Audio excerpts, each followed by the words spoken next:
Bismillahirrahmanirrahim. Assalamualaikum warahmatullahi wabarakatuh. Perkenalkan, saya Dian Rahmadini. Saya merupakan seorang mahasiswa dari Universitas Diponegoro jurusan Fisika dengan NIM 24040120120033. Pada kesempatan kali ini saya akan mencoba untuk menjelaskan mengenai praktikum Fisika Kesehatan dan Sistem Pencacahan. Yang pertama itu bertemakan Multi-Channel Analyzer atau disingkat dengan MCA dan radiasi sinar gamma. Nah, apa sih tujuan dari praktikum ini?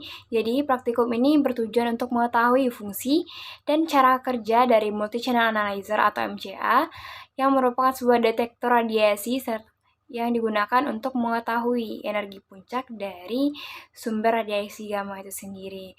Nah, untuk tempat dari praktikum ini yaitunya di Laboratorium Fisika Radiasi Departemen Fisika, Fakultas Sains dan Matematika Universitas Diponegoro. Untuk dasar teori yang kita gunakan, yang pertama itu adalah multi-channel analyzer itu sendiri. Nah, apa sih itu MCA? MCA ini merupakan sebuah instrumen atau sebuah peralatan yang digunakan untuk merekam data spektrum radiasi nuklir. Nah, MCA ini yang dibuat itu sebagai sebuah instrumen yang terdiri dan dilengkapi dengan tampilan data secara grafis. Nantinya MCA ini terdapat sambungan atau terhubung dengan komputer atau personal komputer yang bisa kita singkat dengan PC. Nah, MCA ini merupakan sebuah kebutuhan yang tentunya sangat terintegrasi, yang seperti yang diucapkan tadi, yaitunya berbasis komputer.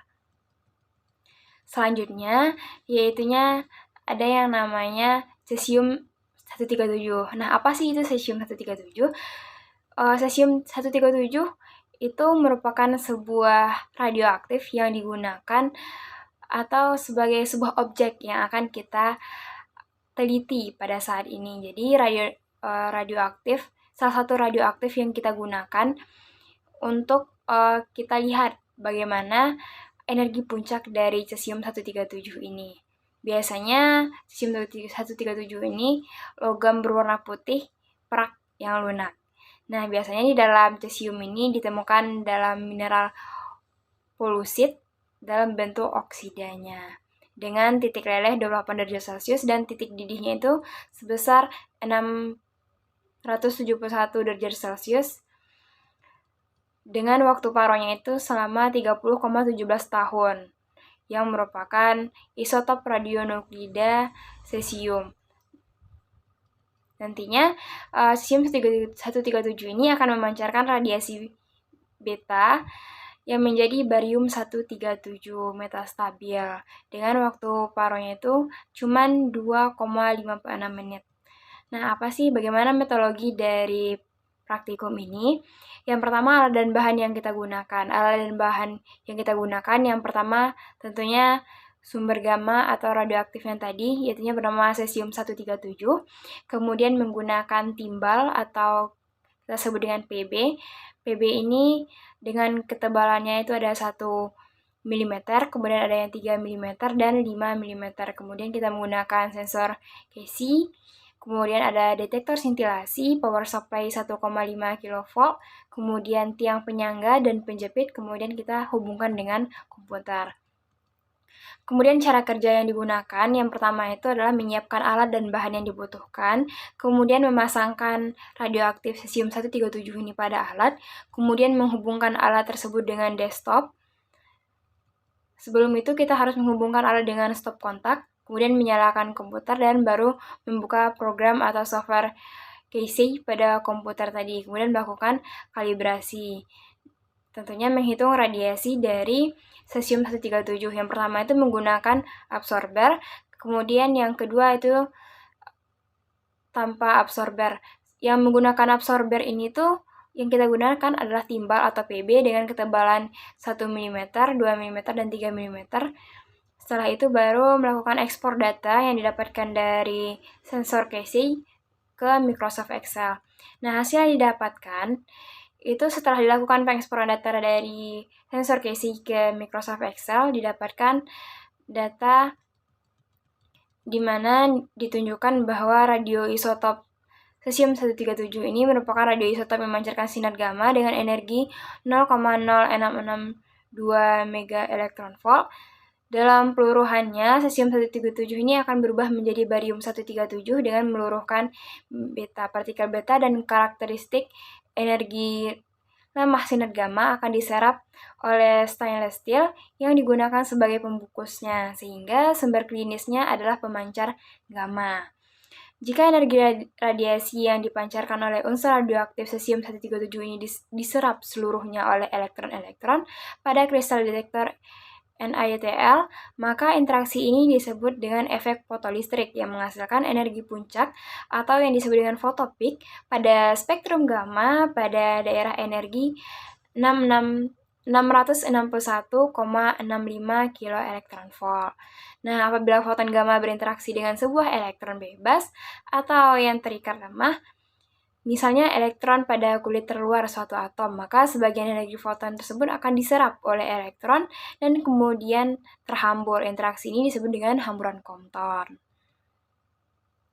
Titik batas antara energi Compton dan fotolistrik menghasilkan energi puncak yang disebut dengan Compton H. Puncak backscatter ini disebabkan oleh foton yang telah dihamburkan keluar ternyata didefleksi balik ke dalam detektor sehingga terdeteksi ulang.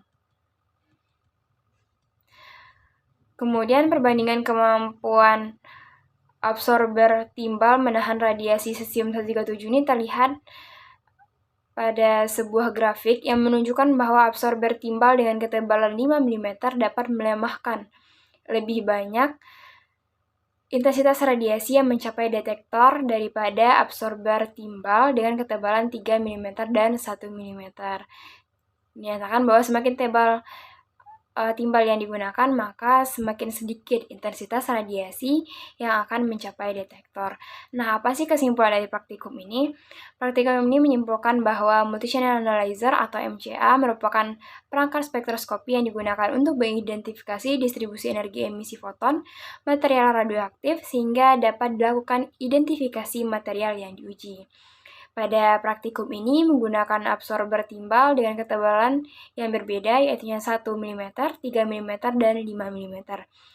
Kemudian didapatkan hasil bahwa timbal dengan ketebalan 5 mm merupakan pelindung yang paling efektif untuk menyerap radiasi. Hal ini disebabkan oleh cacahan peluruhannya yang paling kecil, yang memungkinkan menyerap lebih banyak radiasi dibandingkan timbal dengan ketebalan 3 mm dan 1 mm. Baiklah, mungkin sekian dari praktikum yang pertama. Kemudian kita lanjutkan dengan praktikum yang selanjutnya. Praktikum yang selanjutnya ini kita memberikan judul atau dengan judul paparan survei meter dan eksternal PEMDAS. Nah, apa sih tujuan dari praktikum ini? Tujuan dari praktikum ini yaitu untuk menganalisis dan mengetahui nilai paparan radiasi sumber alfa, beta, dan gamma menggunakan survei meter dan eksternal PEMDAS atau kita singkat dengan EPD.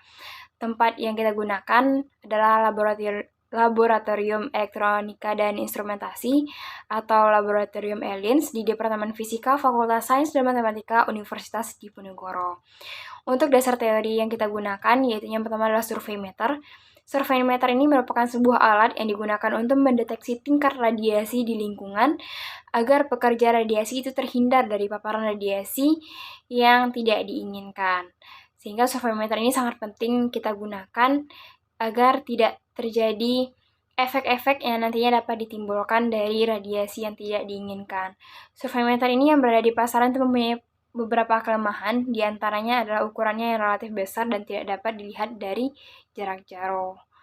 Pengaplikasian survei meter dapat digunakan yaitu dengan cara kita men-set atau switch timer dari bagian atas survei meter inspektor pada posisi off, kemudian kita lakukan set switch di bagian depan survei meter inspektor pada bagian micro air per hour atau microsiever per hour, kemudian arahkan survei meter inspektor dengan detektor ke sumber radiasi. Setelah itu baru kita dapat menghasilkan nilai paparan radiasi yang dihasilkan. Kemudian Dasar teori yang kita gunakan yang kedua itu adalah external PENDOS atau yang disingkat dengan EPD. EPD ini merupakan sebuah alat yang digunakan untuk mengukur dosis radiasi yang diterima oleh tubuh untuk keselamatan jiwa penggunanya tentunya. Ada dua jenis PENDOS, yang pertama itu adalah analog dan digital. Prinsip kerjanya itu menggunakan ionisasi gas, di mana ketika radiasi menyentuh ion negatif dan ion positif, akan timbul perbedaan tegangan. Jarum akan bergerak sehingga dapat terbaca oleh sistem digital. Kelebihan dari PENDOS ini adalah konstruksinya sederhana dan bisa langsung dibaca. PENDOS yang dipakai pada praktikum ini yaitu merek Polymaster PM1621A yang bisa mendeteksi sinar gamma. PENDOS bisa mengimbangi variasi energi dalam rentang 10 kV hingga 20 MeV yang memungkinkan PENDOS ini melakukan pengukuran dengan sangat-sangat akurat. Kemudian ada yang dinamakan dengan proteksi radiasi.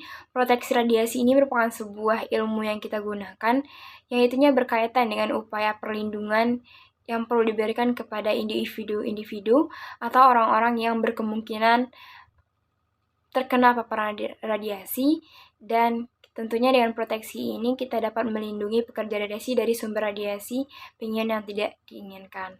Efek negatif dari radiasi pengen tentunya akan menimbulkan efek somatik atau juga efek yang mungkin bisa berakibat ke genetik atau keturunan nantinya.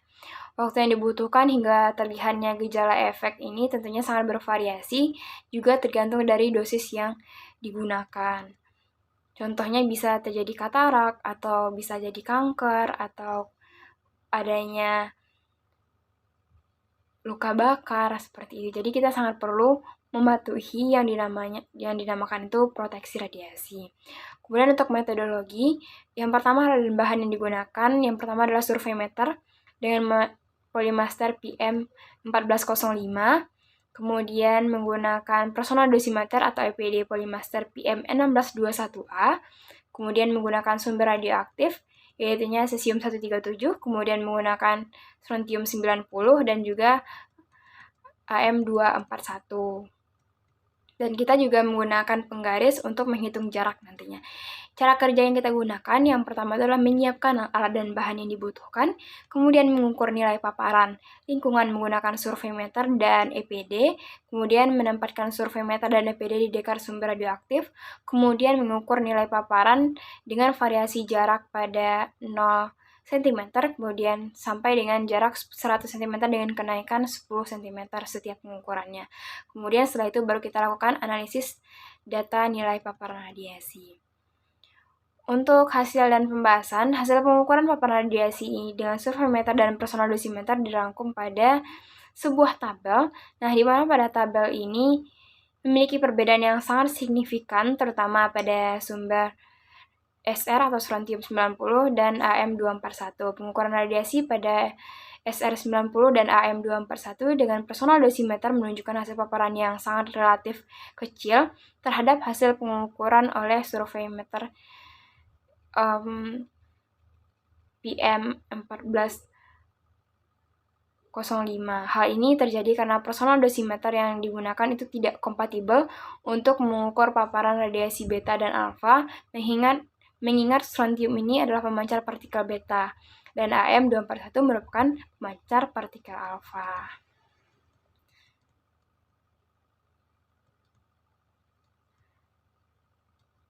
Dan hasil yang didapatkan itu terlihat pada tabel. Nah, kesimpulannya, berdasarkan praktikum yang telah dilakukan, diketahui bahwa personal dosimeter EPD Polymaster PM1621A tidak dapat mengukur radiasi alfa dan beta, sehingga hanya bisa digunakan pada sumber sinar gamma saja. Sementara survei meter Polymaster PM1405 dapat mendeteksi semua jenis radiasi, baik itu gamma, alfa, maupun beta.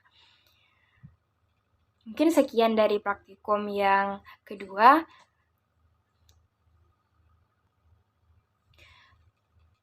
Kemudian kita lanjutkan ke praktikum yang selanjutnya. Praktikum yang selanjutnya ini berjudul Laju Paparan Radiasi Hambur Menggunakan Survei Meter. Nah, untuk tujuan dari praktikum ini, intinya untuk menganalisis dan mengetahui nilai paparan radiasi sumber alfa, beta, dan gamma menggunakan survei meter dan eksternal PENDOS atau EPD. Dilakukan di Laboratorium ELINS atau Elektronika Instrumentasi Departemen Fisika Fakultas Sains dan Matematika Universitas Diponegoro.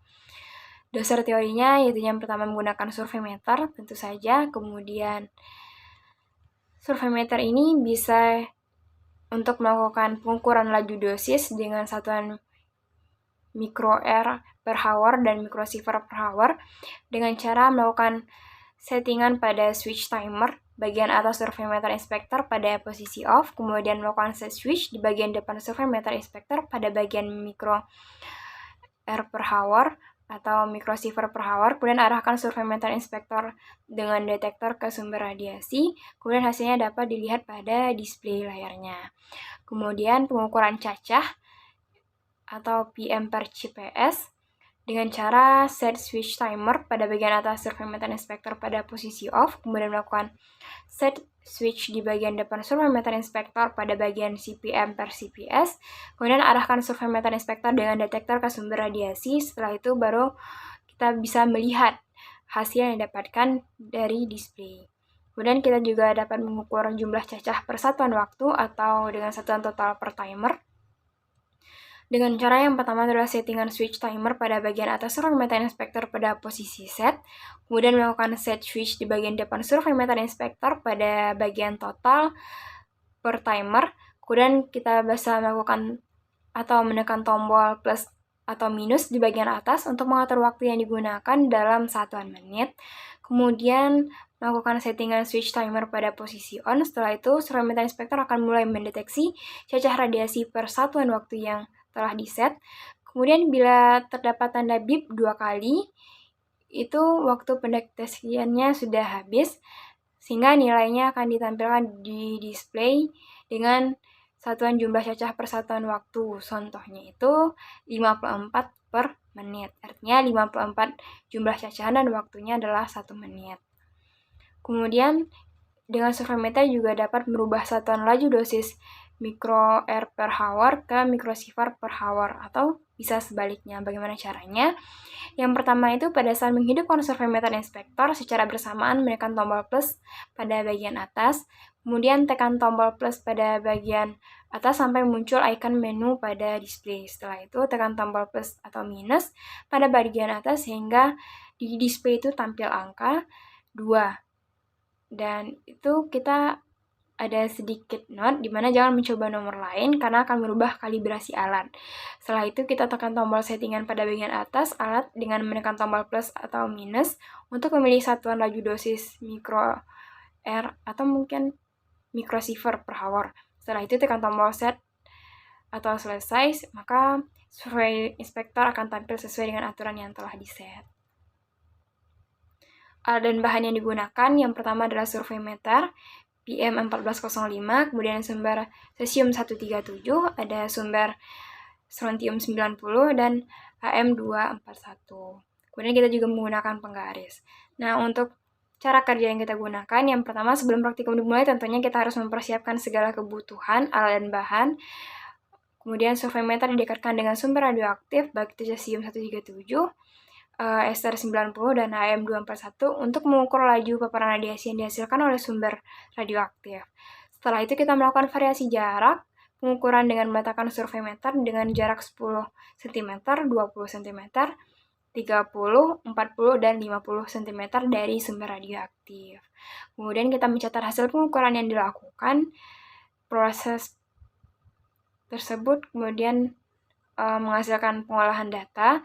Kemudian kita lakukan analisis data untuk mengevaluasi nilai radiasi hambur setiap jenis radioaktif. Kemudian kita bandingkan hasil pengukuran paparan radiasi antara jenis radioaktif satu sama lain yang dilakukan untuk mengetahui keamanan dari radiasi yang dipancarkan. Kemudian didapatkan hasil menggunakan PM1621, di mana didapatkan kesimpulan bahwa survei meter dapat mendeteksi semua sumber radioaktif dan diperoleh nilai paparan radiasi hambur tertinggi itu pada nilainya 4,37 mikrosievert per hour dari sumber strontium 90. Ini pada jarak 0 cm dan yang terendah itu adalah 0,13 mikrosievert per hour, yaitunya pada sumber cesium 137 dan AM241. Untuk SR90 pada jarak 0,13 ini untuk cesium 137 dan AM241. Cesium 137 pada jarak 50 cm dan AM241 sama pada jarak 50 cm. Mungkin sekian dari praktikum yang kita lakukan pada sistem pencacahan, pada praktikum fisika kesehatan dan sistem pencacahan. Mohon maaf bila terdapat kekurangan. Wassalamualaikum warahmatullahi wabarakatuh.